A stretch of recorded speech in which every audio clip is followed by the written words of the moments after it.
On a recent episode of The View, the co-hosts didn't hold back their opinions as they dissected former President Donald Trump's latest remarks about his so-called IQ test.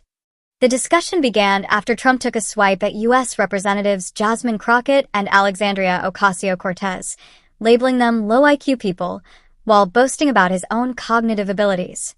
However, the conversation quickly turned comedic when the panel reminded viewers that Trump had confused a basic cognitive screening test for an actual IQ exam, a mistake that had everyone at the table shaking their heads.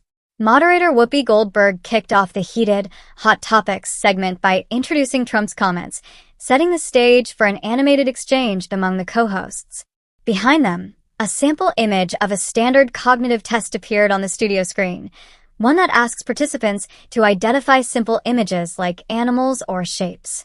Alyssa Farah Griffin, a former White House communications staffer who once worked under Trump, sarcastically pointed out the drawings, identifying the snake, elephant, and alligator, as if she were taking the test herself. Her playful tone immediately drew laughter from the audience.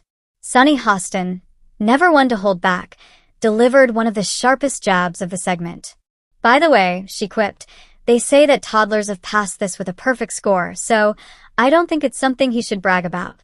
Her comment underscored the absurdity of Trump boasting about an evaluation meant to screen for early signs of dementia, not intelligence. Sara Haines followed up with a more technical clarification, explaining that the test was in no way an indication of IQ and was designed purely to assess basic cognitive functioning. So it kind of tells you his cognitive abilities, that he screwed that up, Haines added, sparking another round of laughter at the table. Joy Behar, however, shifted the tone from humor to concern. Her voice carried a hint of genuine worry as she remarked, the tragedy of this, and the scary part, is that this person who can tell you the difference between a camel and an elephant has the nuclear codes. The 83-year-old co-host confessed she'd even lost sleep over the issue.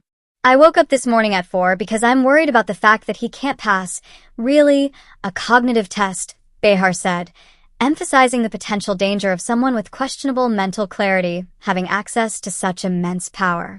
Alyssa Farah Griffin, who has become one of Trump's more outspoken former aides, offered a slightly more nuanced take. While she agreed with her co-hosts that Trump often displays poor judgment and moral inconsistency, she cautioned against reducing political arguments to mental fitness alone. As one of the 1 in 3 Americans who didn't want Donald Trump or Joe Biden because I had concerns about their ability to do the job for another 4 years, I don't think we should be using that as an example, she said. Griffin argued that Democrats should focus on challenging Trump's policies and actions rather than portraying him as crazy or mentally unfit. I'm not convinced he's fading mentally, she added. I think that he's a man who's invested in longevity. I think Democrats should focus on beating him on substance, not on saying he's losing it. Sara Haines wrapped up the lively exchange with one final, playful question for Griffin. With a curious grin, she asked, do you think he knew it was a cognitive test and not an IQ test? Griffin chuckled and hesitated before responding, I don't know.